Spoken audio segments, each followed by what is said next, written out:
Coming at you from the stagnant shores of Lake Erie, from a little town near Buffalo, please welcome the host of Buffalo Fireside Chats, the one and only ERock, K-Dog, or whatever the hell you'd like to call him.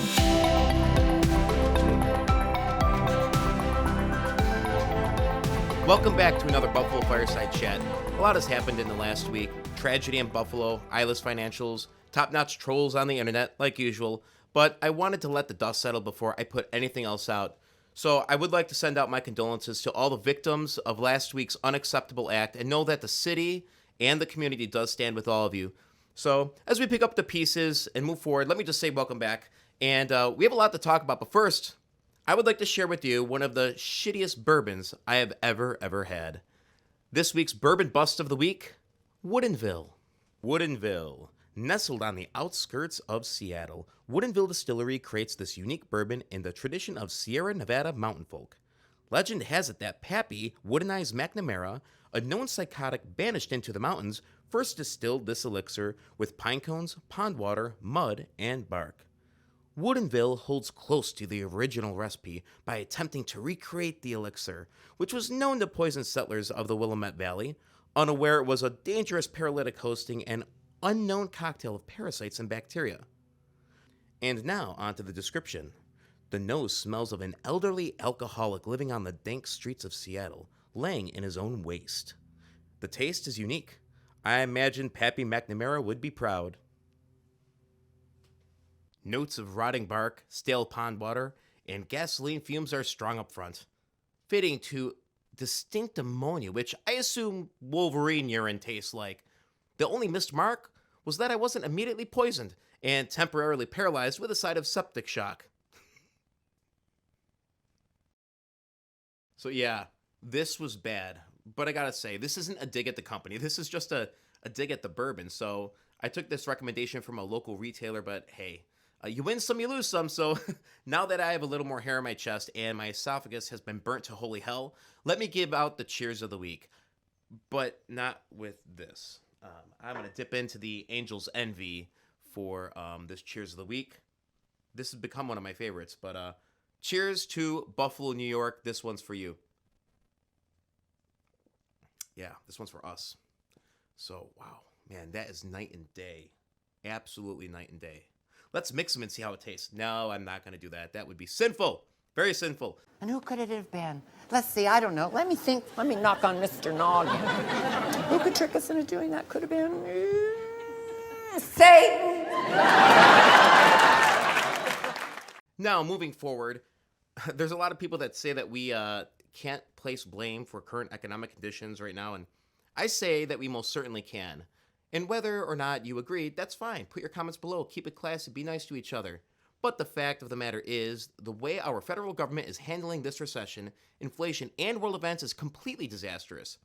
And I've waited to say a lot of this because I am becoming a person that likes to take a step back and reflect and see how things play out. That's sort of the reason why I didn't put something out right away with the ILUS financials, even though I wanted to, because out came the trolls, and that got a lot of hand. But it's good to take time to reflect before you shout out what might be misguided.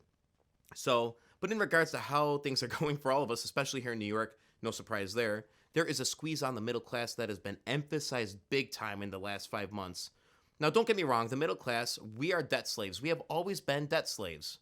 It's the truth. We spend, we buy, we enjoy, we splurge. But with that comes debt, interest, and increased workload. And that is the trade-off to enjoy these things, unfortunately.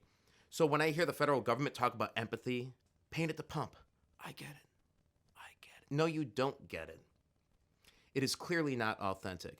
This has been a disastrous time for our economy, our energy independence, our borders, and overall morale of our country. Now, before you say, well, Trump or, well, Obama, listen, the truth is only you have your best interests at heart.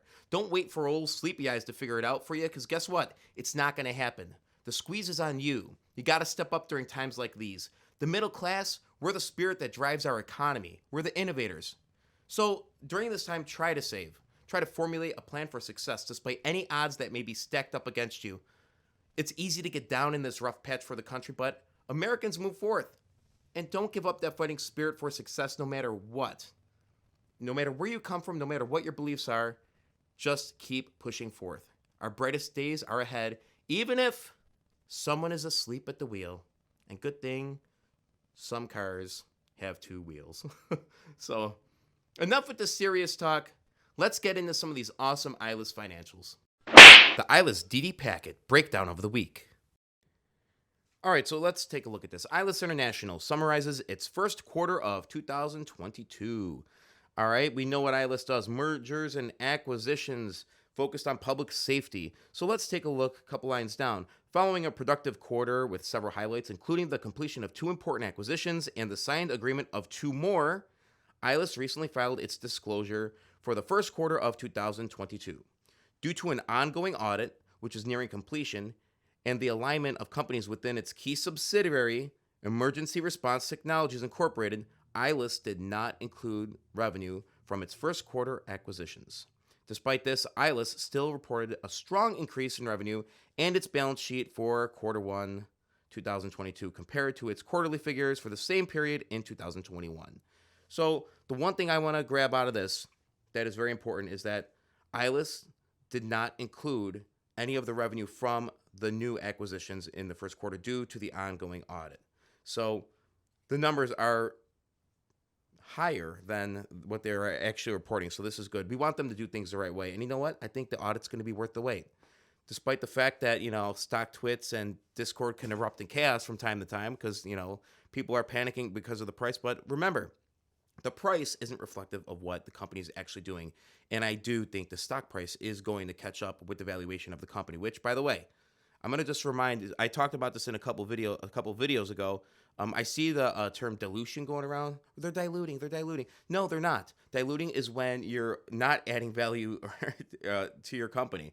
They're acquiring companies with a revenue stream. If you look at the financials, as we're going to look further on, their assets are increasing. I think double, if I'm correct. So let's go on to the next slide here.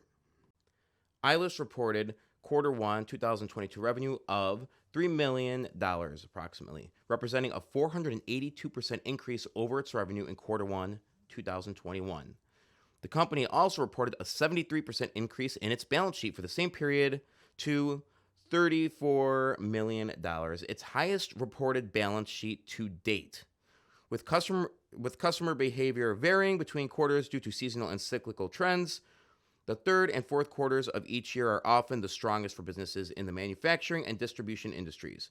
ILUS is therefore optimistic about its quarter-on-quarter growth, which is most relevant when analyzing and improving the progress of each of its acquisitions. Additional highlights in the company's profit and loss statement for the first quarter include a gross profit of $1.8 million, almost $2 million, up more than $1.6 million on the same period in 2021. So that is completely impressive. And it's increased its net profit of $636,000.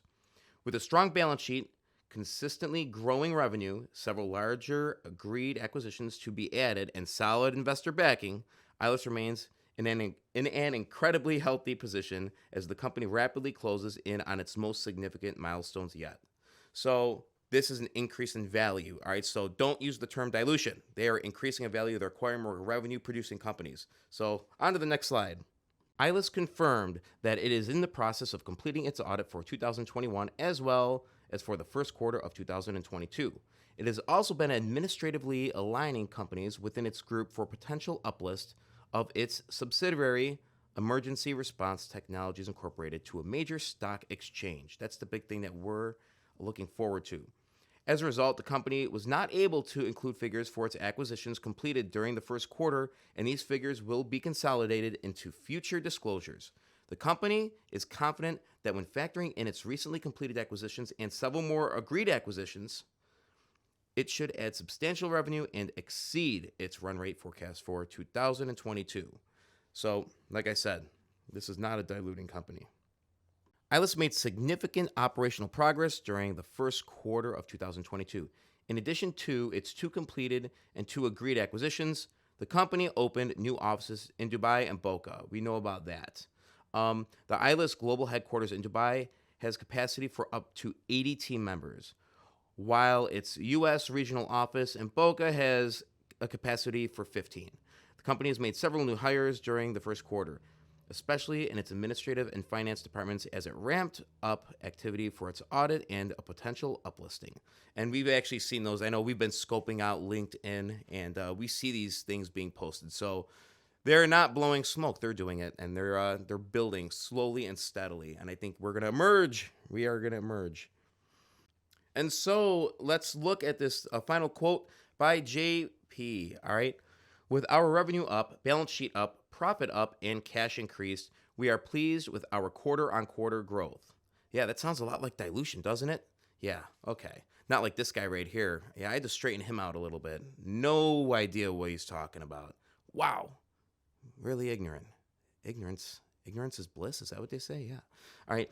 More importantly, we are happy with our audit and subsidiary progress, which will lend itself to the achievement of far more significant milestones. Our emergency response subsidiary is making excellent progress because we have prioritized longer-term business growth, and we are excited about what lies ahead in the short and medium term for ILUS and its shareholders as a result. And I love the clarity. I love the communication. And that's why I'm invested in this company. Is it hard now? Absolutely. The economy is really, it's stagnant. The OTC is stagnant, all right?